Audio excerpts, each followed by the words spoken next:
Bem-vindo, alunos do Unicesumar. Eu sou o professor Victor Hugo Mazia. Estamos realizando nosso estudo de caso sobre o tema Ética, Religião e Política.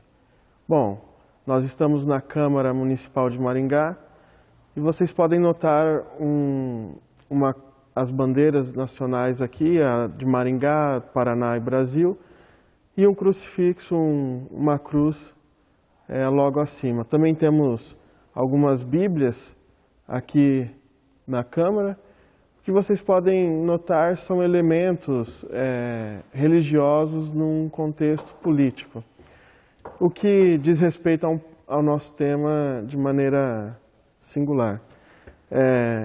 Estou acompanhado do professor Oldrey e do professor Flávio. Eu vou deixar que eles mesmos se apresentem. Professor Oldrey. Obrigado, Victor, pelo convite, a participação nesse diálogo. Nós chamaríamos um debate, né? Mas um diálogo. Sou professor da instituição, tenho trabalhado no Centro de Ciências Humanas e Sociais Aplicadas, principalmente no curso de Teologia, né? Com disciplinas como Ciência da Religião, que tratam acabam tocando desses assuntos. Trabalho também em outros cursos a disciplina de Ciência Política e voltado também para as políticas públicas na área de educação, né? Então esse tem sido o meu ambiente de diálogo nesses últimos tempos no ambiente acadêmico. Prazer ter você aqui, viu, professor Oldrey? Professor Flávio? É um prazer, também gostaria de agradecer, Vitor, pelo convite, para a gente estar aqui dialogando, né? O Oldrey também é um conhecido de longa data. Hoje eu sou professor na Unicesumar há perto de 16 anos já, na área sempre da administração, ligando aí com vários cursos, mas sempre na área da gestão, né? Tenho mestrado na área, a gente está nesse segmento já faz algum tempo, mas paralelo a isso eu tenho uma atuação pública que já está próximo aí dos seus 12 anos, né? Fui secretário municipal da área de desenvolvimento econômico, também fui secretário social da área de assistência social, durante 2 anos, agora recentemente. Nesse período também fui vereador por 2 mandatos, né? Estou finalizando agora o meu último ano do mandato, né? 4 anos como vereador aqui em Maringá, pré-candidato a prefeito na cidade de Maringá também. Então a gente está envolvido, né, nessa seara política e também sou, né, membro da Igreja Presbiteriana Independente desde a adolescência, fui criado ali dentro, participei de liderança de jovens, ministérios diversos, continuo hoje ainda participando da primeira Igreja Presbiteriana Independente. Então a gente tem uma vinculação histórica e de fé mesmo, né? Toda a minha criação foi dentro desse contexto evangélico e contexto das igrejas protestantes. Então eu consigo falar isso primeiro com propriedade de quem viveu lá dentro e também com quem vive lá dentro e também de quem tem um carinho profundo por toda essa nossa história, né? Perfeito, muito obrigado. E nós que nos sentimos honrados aqui de ter a sua presença, viu, professor Flávio? Bom, para iniciar nosso diálogo, eu gostaria de realizar uma pergunta, a princípio, professor Flávio. Professor,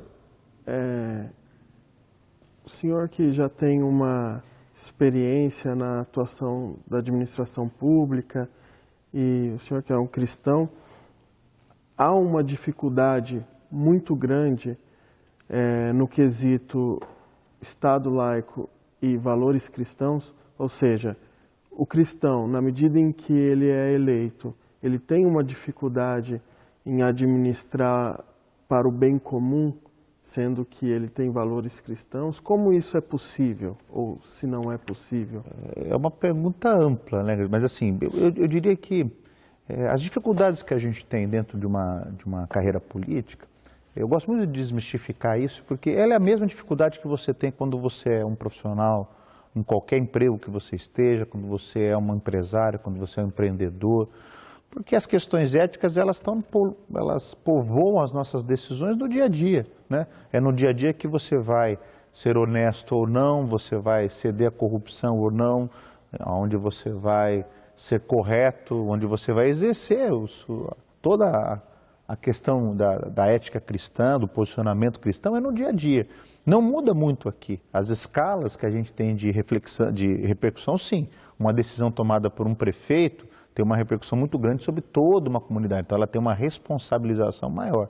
Mas no quesito de conteúdo, porque o que eu já percebi, e às vezes a gente escuta isso num discurso corrente, a pessoa entrou para a política e a pessoa largou os seus valores. Né? Na minha opinião, né, e tenho visto isso na prática, não é verdade, a pessoa já não tinha esse padrão, ela já não tinha o princípio anteriormente.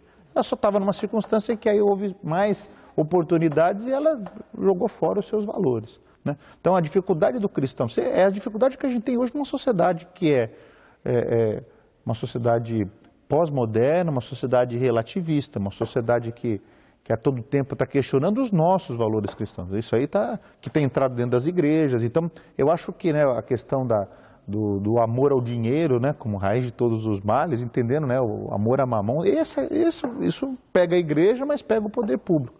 Então, eu entendo que as dificuldades que eu tenho aqui, vamos imaginar, né, no meu microcosmo aqui, meu micro-universo de vereador numa cidade como Maringá, são muito semelhantes, né, a qualquer outra situação de pessoas no dia a dia, né, do outro como professor, de você como professor, questões éticas, questões morais, que você tem que a todo momento estar tomando as suas decisões, os seus caminhos. Né?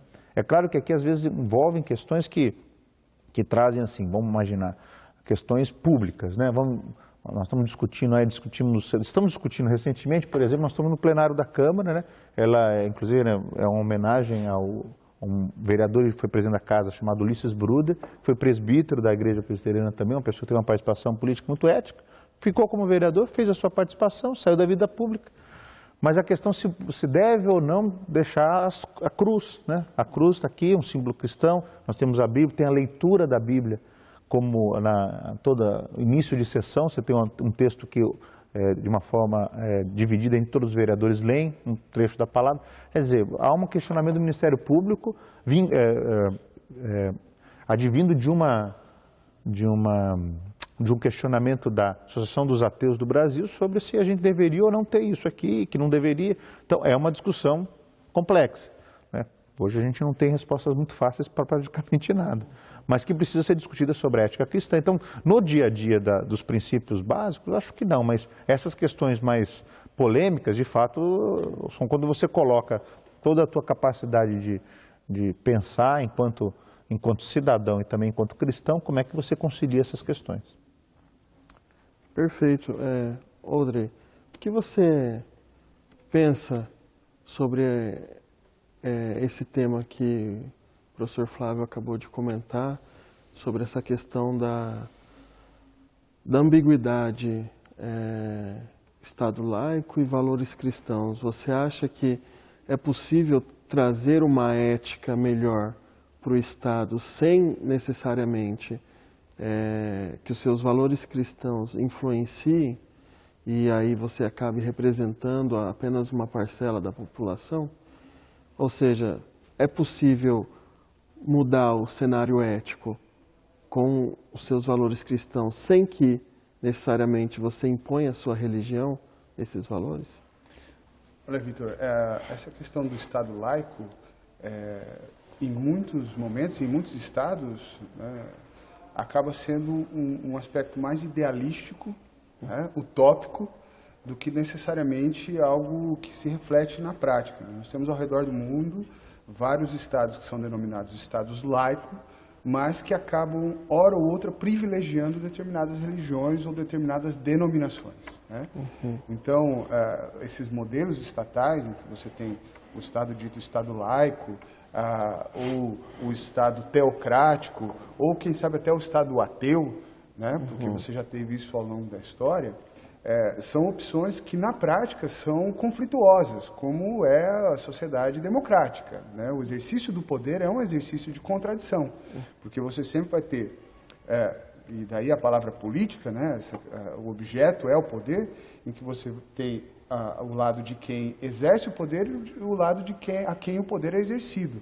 Então, esse diálogo sempre é um diálogo muito conflituoso, mas que pode ser feito de maneira saudável. Então, por exemplo, você olha no preâmbulo da nossa Constituição de 1988 e você tem já uma menção a Deus no preâmbulo da nossa Constituição.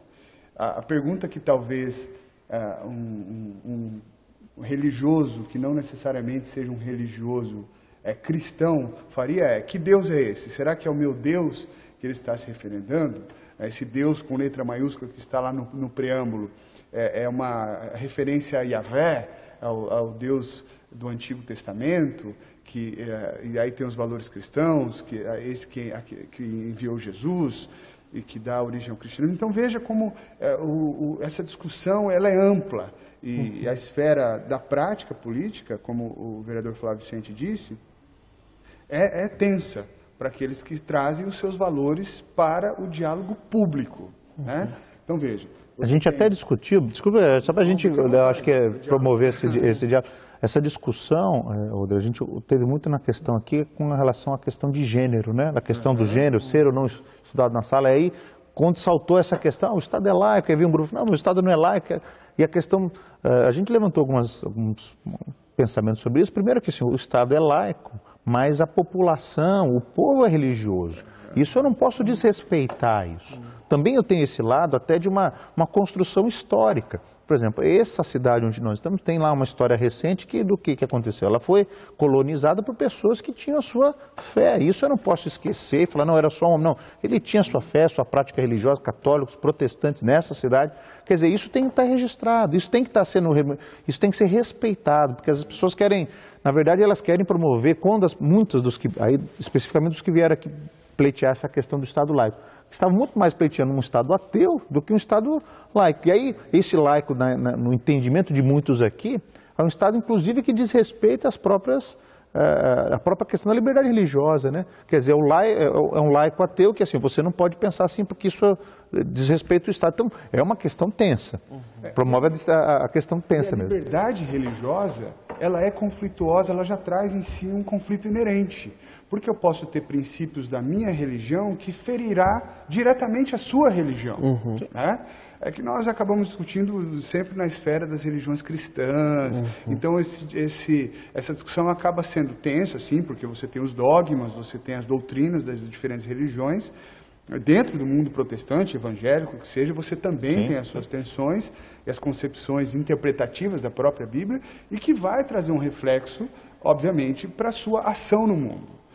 O que talvez seja inconcebível seja o discurso de um determinado valor e a falta de vivência daquele valor, né?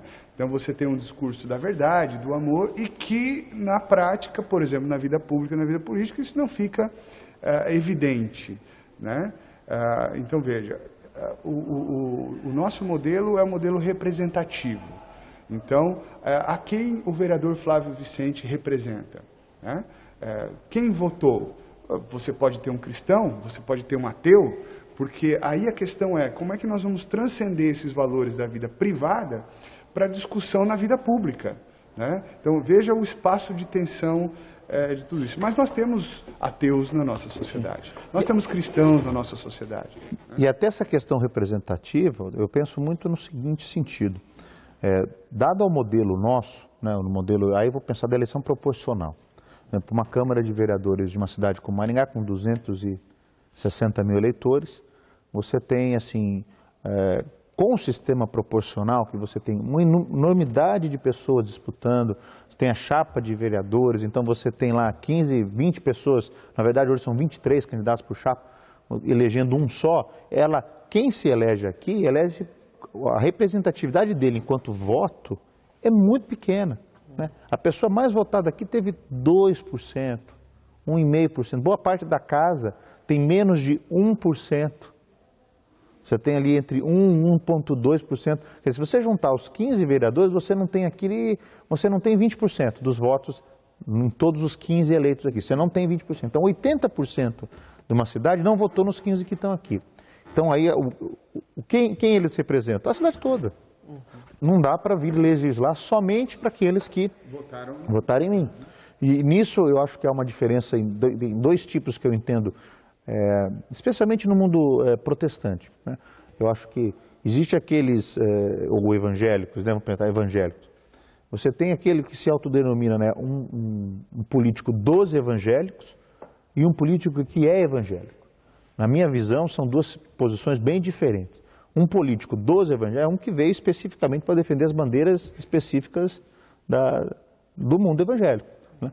Um outro que eu acho um político que é evangélico, que é o que eu prefiro me encaixar nessa categoria, eu sou membro de uma igreja, tenho a minha fé, tenho a minha conversão, esse processo todo meu pessoal está bem como sensato e pacificado. Mas eu não vim aqui só defender a igreja, eu não vim defender só, eu defendo uma sociedade mais justa, eu defendo uma sociedade mais igualitária, onde as pessoas sejam respeitadas, mesmo o respeito para elas pensarem diferente de mim, mas elas têm que ter esse respeito, né? Por mais que eu tenha no meu bojo pessoal posições que possam ser diferentes dele, a minha posição é diferente sua, mas eu vou defender que você tenha essa posição diferente aí como representante público.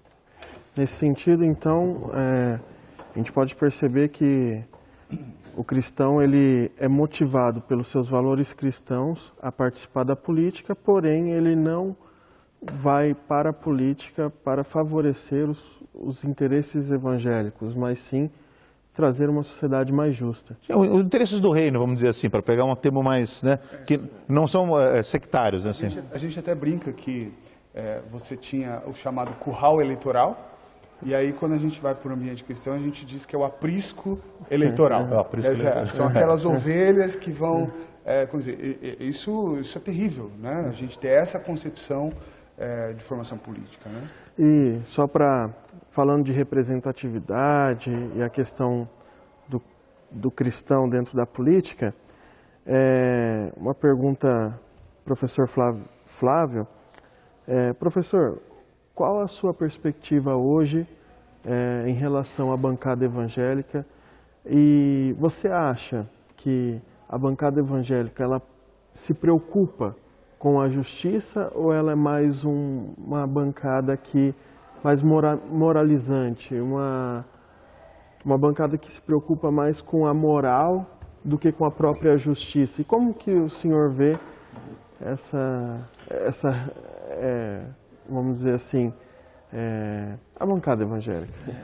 Assim, eu não vou avaliá-la assim a fundo, né? Até nem quero, mas né, numa visão geral das bandeiras defendidas, a gente até conversava isso um pouco antes, né? É a questão da defesa muito mais, né, nessas questões assim, vamos pensar, o casamento homossexual, que é uma questão que o mundo evangélico, de modo geral, tem uma posição mais fechada contrária. Questões do aborto, por exemplo, mas você não vê a mesma intensidade de coisas nas questões, vamos imaginar, de uma investigação da Lava Jato, por exemplo, agora. Né? Você poderia ter uma mobilização cristã evangélica falando, olha, é importante a gente botar esse país a limpo nas questões de... É importante não parar agora, né? Nós tivemos aí a situação de um impedimento da atual presidente, um presidente interino, quer dizer, então agora está tudo resolvido? Não, não está, tem muita coisa que precisa avançar. Né? Nessas questões você não vê o mesmo afinco, você não vê a mesma dedicação. Parece que essas questões não são tão importantes quanto defender, às vezes, uma dessas bandeiras mais, vamos pensar assim, de uma agenda mais moralista, mais conservadora. Então, isso é preocupante, porque eu já vi na prática política, e essa talvez seja algumas situações que enriquecem a nossa conversa, eu sou um professor universitário, então a minha condição financeira é clara, as pessoas sabem, né? Tem ali minhas pequenas atividades, ok. Mas você vê, às vezes, em processos eleitorais, o recurso financeiro ele ganha a simpatia do mundo evangélico. Então, às vezes, uma igreja que não apoia um determinado candidato porque esse candidato não consegue retribuir isso financeiramente, mas apoia uma outra pessoa que não tem nenhum vínculo, nem moral, nem ético, nenhum com a comunidade, mas que pode construir ali a telha para a igreja, o terreno para a igreja, o evento que vai ser ajudado financeiramente. Aí essa pessoa, de repente, salta aos olhos e fala, nossa, olha que pessoa abençoada. Abençoada porque está dando dinheiro para a igreja. Quer dizer, a gente tem que dar nome aos bois, né? Tem hora que isso acontece no mundo evangélico que ninguém fala nada. Isso é injusto, né? Isso não está correto. Do ponto de vista ético, moral, você tem uma série de questionamentos, mas muitas, né? E aí eu não estou dizendo, apontando para eu estou dentro desse mundo evangélico, né?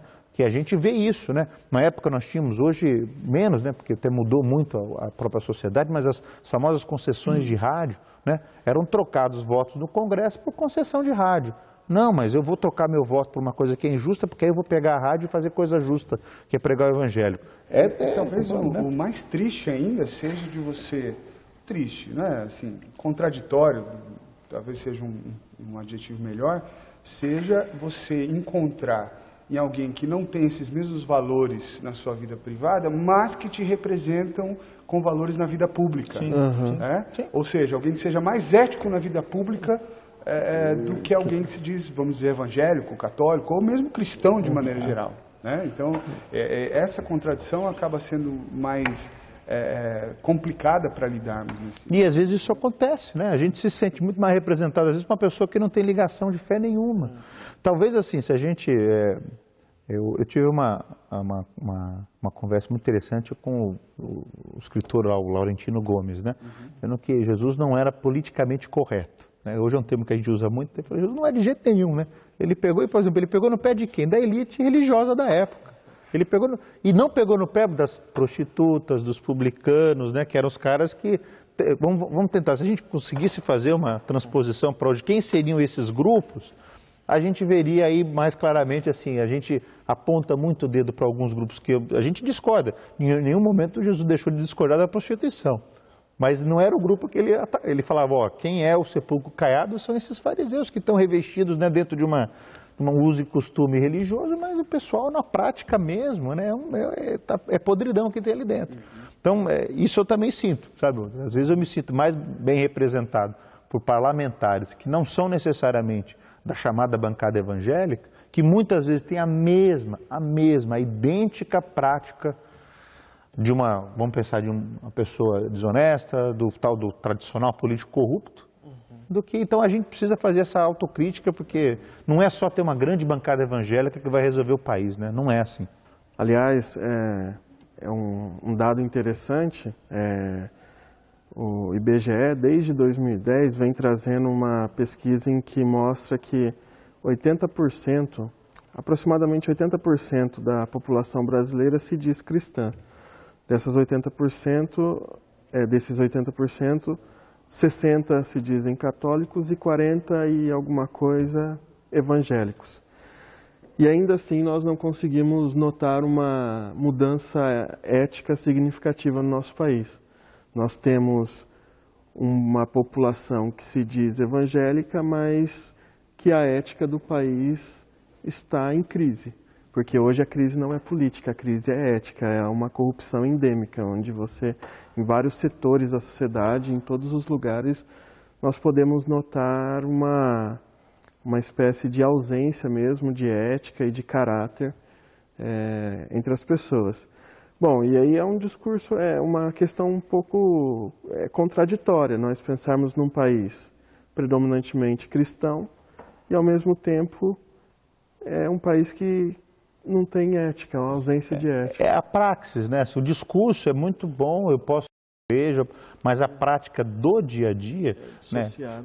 É fácil. Veja nas nossas igrejas quantos problemas você tem na questão de negócios entre irmãos, que alguém lesou alguém, né? Alguém passou a perna em alguém teve uma atitude, vamos pensar na questão de negócios mesmo, assim, antiética, lesou mesmo. E está lá dentro da igreja, estão lá convivendo, e tendo essa tensão, né? Então, isso reflete na vida do país, reflete na vida da cidade, né? Eu vivo essa tensão por estar num cargo político, e às vezes tem essa questão, isso é o fato que eu citei, por exemplo, se eu já vi gente assim, puxa, você pode nos ajudar então? Não posso.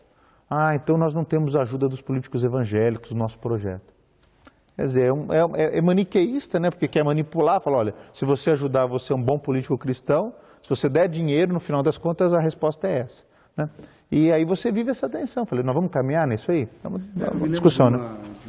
Se me permite, Vitor, uma entrevista com o Prêmio Nobel de Literatura, o José Saramago, o debate girou em torno dessa questão da ética, da religião e do ateísmo, e em determinado momento ele foi questionado como é que um ateu poderia fazer coisas boas. E a resposta dele foi brilhante, porque ele disse, como é que um religioso pode fazer coisas tão más? Então, eu acho que esse panorama é interessante, porque fica muito simplista a nossa discussão de dizer assim, porque evangélico é bom, é porque cristão é bom e porque ateu é ruim. Né? É muito simplista essa relação, porque às vezes você tem alguém que não tem a sua fé, como por exemplo o José Saramago, que era declaradamente ateu, e vivia os seus dilemas de busca de Deus, várias entrevistas que ele disse sobre isso, mas que expressa na sua arte algo belíssimo, né? Então, essa polarização, eu acho que ela empobrece a nossa percepção de mundo.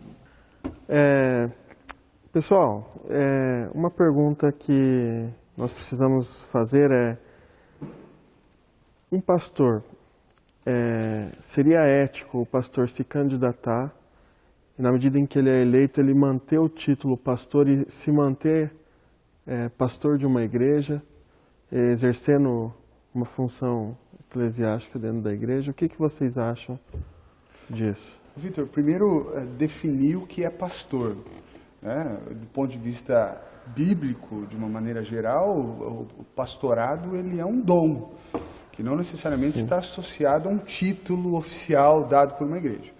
Agora, talvez, na mesma linha do que a gente já havia discutido, né, se é possível um cristão deixar de se envolver com política, isso é impossível, como a gente já refletiu, porque o poder está implícito na nossa vida como seres sociais, como cidadãos.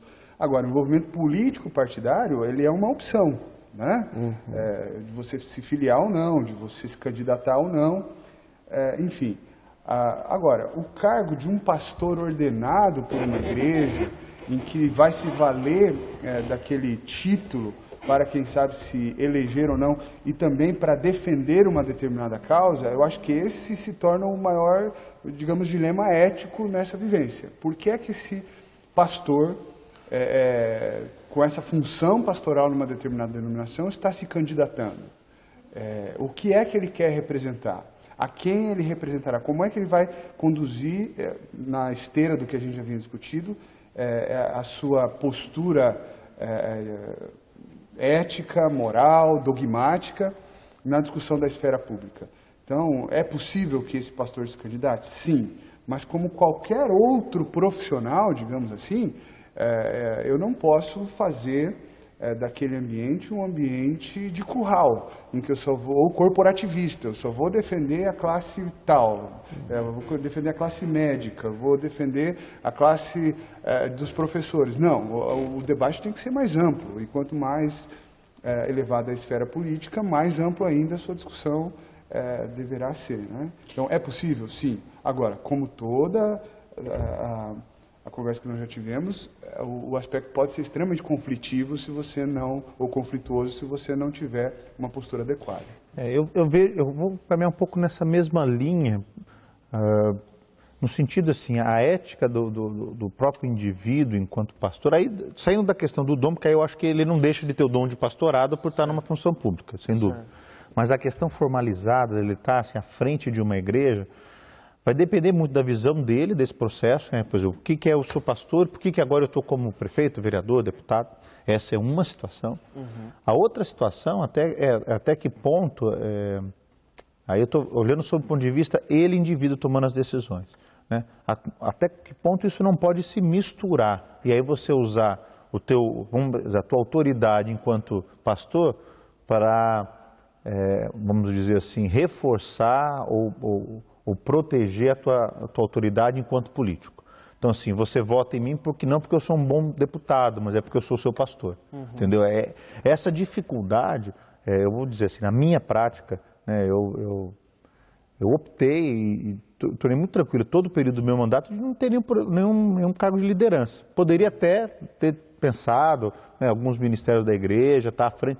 Eu optei por estar totalmente fora de qualquer liderança formalizada. Porque, inevitavelmente, um líder político tem uma liderança nata. Qualquer lugar que você vai, de alguma forma, você exerce uma certa opinião e tal. Mas sair dessa coisa formalizada, porque eu já vi muitos, aí vamos na questão da realidade, né, dos fatos, muita gente utilizando exatamente esse artifício, né? Eu sou pastor, então vote em mim porque eu sou pastor. Não, eu sou pastor, mas vote em mim porque eu vou ser uma bom representante de toda a cidade. Nós vamos lutar com os valores de uma sociedade mais justa, uma sociedade mais equilibrada. Por isso eu sou um bom, não porque eu sou seu pastor, entendeu? Então eu acho que preciso tomar muito cuidado. Não dá para fechar a questão que não tem problema nenhum, porque sim, pode ter problemas, mas dizer que ele também... eu tenho só dificuldade, essa coisa de misturar as duas lideranças, sabe? Quer dizer, você quer, então, nesse sentido, né, é preciso tomar muito cuidado. É a mesma coisa que um médico usar de uma forma, vamos falar, eu sou médico, sou político, aí eu uso a minha profissão exatamente só para trazer voto. Quer dizer, eu faço uma consulta mais barata, mas falo, olha, eu vou ser candidato. Então, o que eu estou fazendo? Eu estou usando de uma forma antiética a minha profissão. Ou, né, a gente brinca, eu que estou na sala de aula, professor, me dá uma nota melhor, porque eu vou ser candidato esse ano. A gente, óbvio, fica no rol das brincadeiras, mas imagine se eu de fato fizesse, né, alguma articulação para condicionar uma coisa à outra. Então, isso é muito perigoso. Inclusive, eu também queria pontuar uma questão que o Paul Freston ele traz, porque esse pastor ou esse membro que exerce uma liderança dentro de uma igreja e que muitas vezes consegue ser eleito por causa do nome da igreja ou por causa dos propósitos da própria igreja, com a bandeira, né, do seu cargo, sendo um pastor ou não, há uma dificuldade que o Paul Freston ele pontua, que é muito interessante, que é mesmo que a pessoa, no desempenhar do seu cargo, do seu exercício público, ele venha querer representar ou então melhorar as condições da cidade ou onde ele está, no meio que ele está, ele fica muitas vezes dependente da instituição em que ele representa. A instituição começa a ditar o que ele deve ou não realizar. E aí ele fica preso a uma espécie de jaula, né?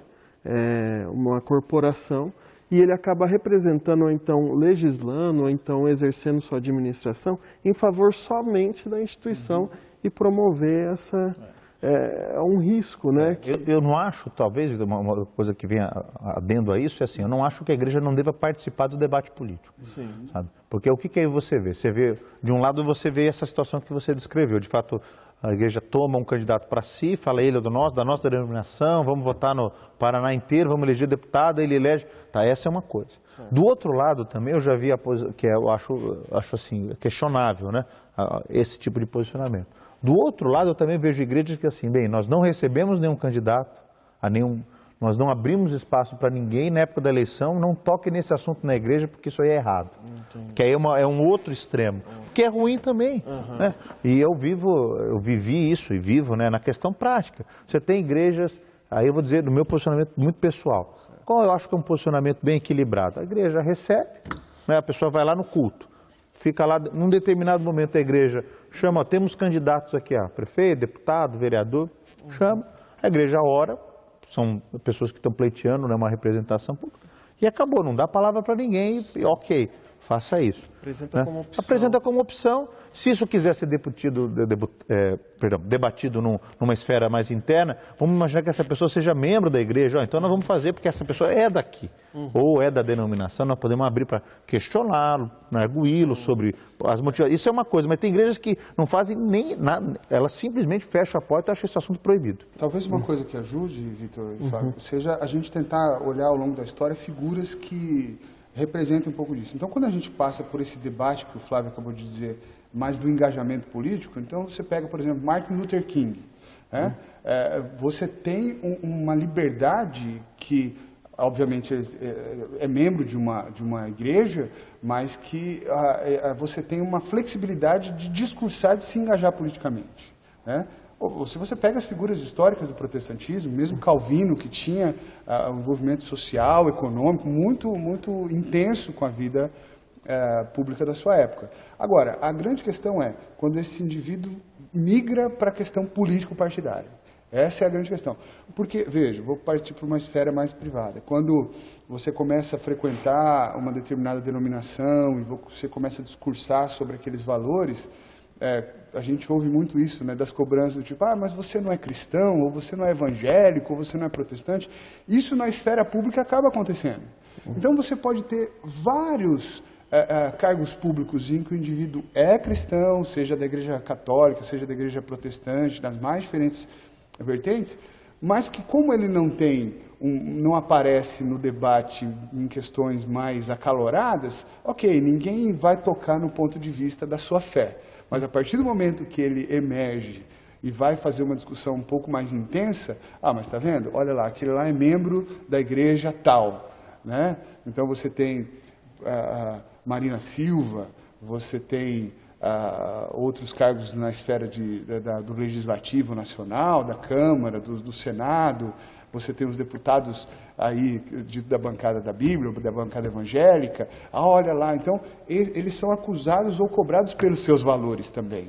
Né? Então não tem como você se eximir também desses valores na sua vida pública. Então a sociedade também usa isso como um argumento contra também, para dizer, olha, esse indivíduo é contraditório, porque ele é de uma determinada vertente, mas ele está defendendo outra nesse momento. Então, o espaço continua sendo um espaço de extrema tensão. Né?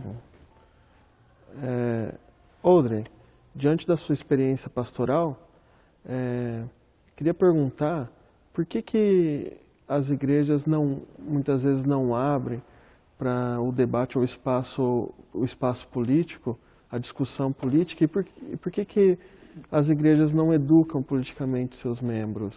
O que você acha disso? Vitor, eu diria que esse analfabetismo político ou semi-analfabetismo político não é privilégio só da igreja. Né?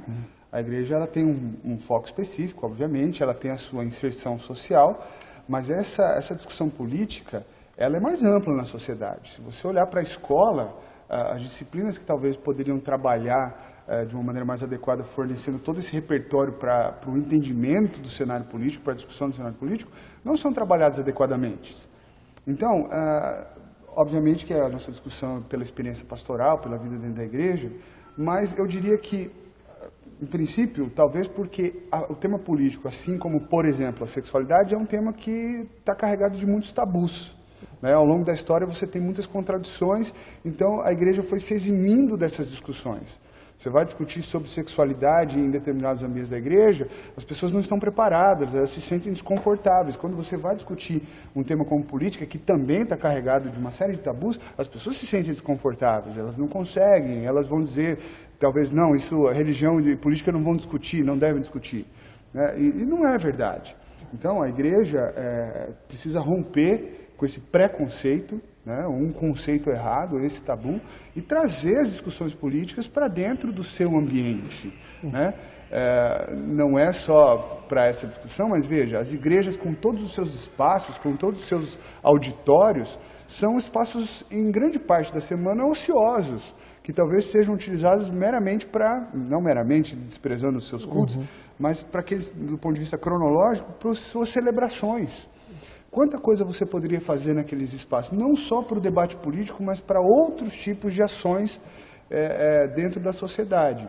Então, veja, eu não diria que seja só privilégio da igreja não se envolver com o debate da política, mas falando da situação brasileira, imagino que o nosso novo cenário esteja instigando a população a entender um pouco mais o que acontece no cenário político. Né? Então, eu acredito que religião, ou religiões, e a política deve sim dialogar. Porque ao longo da história nós tivemos grandes representantes que tiveram um bom engajamento político e fizeram diferença na sua sociedade. Ora vencendo a questão da escravidão, ou do preconceito, do racismo, né? Então você precisa trazer sim esse debate para dentro das igrejas e obviamente as lideranças, sejam os pastores, os presbíteros, os diáconos, né? Eles devem encabeçar essa discussão, mas isso também faz parte de todos os membros da igreja. Né? Isso é uma ação no mundo, é o nosso mandato cultural previsto na nossa teologia, na Bíblia, né? Na nossa base de fé. Perfeito. Professor Flávio, como o Audrey disse, talvez essa tendência a não abrir o espaço político, que as igrejas não abrem espaço político dentro dos seus templos, seja por uma cultura, porque a política não é debatida em vários setores da sociedade, e ao mesmo tempo talvez por tabus, né? Eu acho que são percepções, às vezes, a dificuldade de lidar com o diverso, né, com o diferente. Vamos imaginar, né, qual o problema tem de uma igreja receber os diversos candidatos. Olha, gente, essas pessoas vão estar à frente da cidade, elas vão aprovar as leis que nós vamos obedecer, as leis que nós vamos estar seguindo, a forma como a cidade vai ser organizada, se a cidade vai vai para lado A, lado B, todas essas saíram dessas pessoas. Nós estamos dentro de uma cidade e a igreja se eximir disso, sabe, é uma situação assim de ficar preso, como você próprio disse, é um dogma, um preconceito. Sabe? Eu disse isso na primeira intervenção aqui, porque eu acho que é parecido e digo para vocês, é uma mentira essa coisa de que a pessoa entra lá e joga fora os valores. Ela já jogou fora antes de entrar. Ela já jogou fora. É o professor que joga fora os valores quando é professor de uma forma desonesta, mas ser professor fez isso com ele? Não, ele já era isso antes. Sabe? Porque o que acontece? Quando eu torno isso verdade dentro das comunidades evangélicas, irmão, essa coisa de, não, meu irmão, eu não quero que você entre na política para você não largar da fé. Eu já escutei isso. Né? E às vezes até, puxa, mas você tem a coisa aqui na igreja, por que você fica nesse negócio sujo que é a política? Meu irmão, mas em qual lugar que não é sujo? Me diga, nós estamos num mundo que é injusto, cara. Né? Vamos pensar de uma forma... E aí, na verdade, o que acontece? Com esse preconceito estabelecido, aí é sim que as pessoas de bem não entram. Aí sim que as pessoas se afastam. Então você poderia ter gente muito interessante, gente que faria enormes contribuições a uma sociedade melhor, mas que por uma questão ou outra ficam temerosas, veem esse tipo de posição e aí falam, bem, eu não vou participar. Porque a questão política, como o próprio Odo colocou, não é uma questão só de mandato eletivo. Você tem, por exemplo, você tem um mecanismo muito interessante hoje na política atual, que são os conselhos municipais, onde você promove o controle social, você promove a questão de transparência, esse é um pedaço. Você tem iniciativas locais, por exemplo, do Observatório Social. O Observatório Social é uma iniciativa que tem muita gente de igreja lá dentro, muita gente séria. Né? Então, e aí a pessoa fala, eu não quero me meter com esse negócio, né? E aí a pessoa se exime de ter a sua atuação na sociedade, fazer diferença, de ser sal. Né? Ser sal e ser luz, você tem que estar lá no meio. Eu percebi o seguinte, Flávio, que eu já ouvi isso, né? De que nós, irmão na fé, tem que votar no irmão na fé. Eu não acredito que isso seja saudável você fazer isso, porque é aquilo que nós já discutimos anteriormente. Se eu não... Obviamente, se o irmão me representa nos valores, no engajamento, naquilo que... no seu caráter, sem problema algum.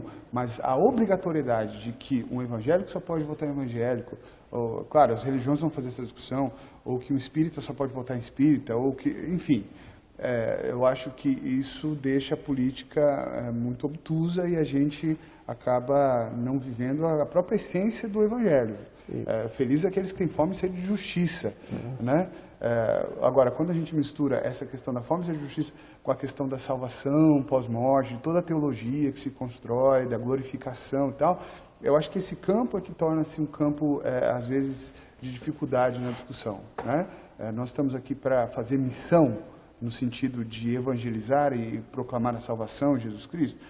Obviamente, é o chamado dos cristãos, mas a missão ela vai muito além disso também, né? No nosso envolvimento social, de transformação social. Até porque, como vocês já pontuaram, né, no início dessa conversa, às vezes um ateu pode me representar de maneira ética, valores éticos, muito mais do que uma pessoa da fé cristã, né? Então, isso Porque você pode ter um irmão seu convertido que entra dentro de um processo político e se corrompa. Ele não deixa de ser convertido, não deixa de ser convertido, mas ele não tem habilidade para estar lá, ele vai misturar as coisas, ele vai usar o poder para si mesmo. Então, ele é irmão meu na fé, mas não é o lugar. Eu não vou votar nele porque ele é meu irmão, não. Porque se eu votar nele, é pior para ele. Né? Bom, para concluir rapidamente a nossa conversa aqui, eu vou... Odre, em poucas palavras, política e religião se misturam ou não? Devem. É inerente, não é possível não se misturar. Perfeito. Talvez o diálogo seja política partidária e religião se misturam. Esse é um diálogo um pouco mais amplo, mas é inerente à própria vida política e religião.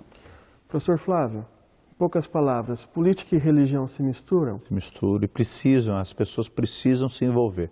Seja na questão pessoal dos seus comprometimentos, suas participações, seja através até da oração, um pedacinho desse espaço, mas nós não podemos estar fora desse espaço político, até porque é missão da igreja fazer diferença na sociedade e a missão também se faz na arena política.